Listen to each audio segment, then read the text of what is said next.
All right, gang, I actually picked up a ear cleaner for myself, made by Kaugic a little while ago, and my daughter saw this, my college-age daughter, and decided she wanted one too, so we grabbed her one as well, and it's a slightly different style from mine, but I want to show you about it and why we love it.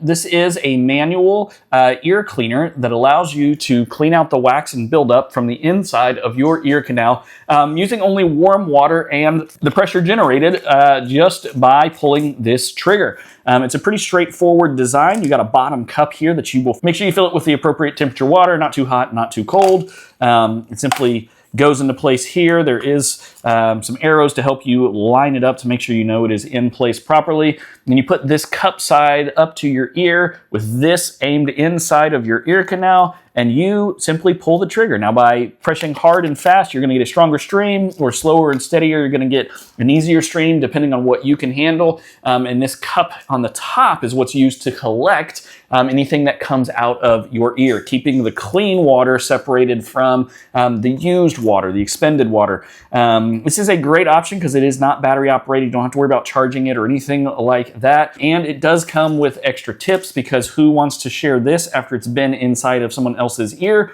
so that you can use this for multiple people. And pro tip, man, this works great inside the shower. Easy place to make sure that you've got the right temperature water, and you honestly don't even really have to worry where the expelled water is going after that. And on top of it, this makes a nice, simple travel one that you can easily fold up and take it with you on a trip, packing it away nice and simply just like that. If you're looking for a device to help clean out some of your ear canal, maybe check this out. It's made by Kaugic. I think you're going to love it.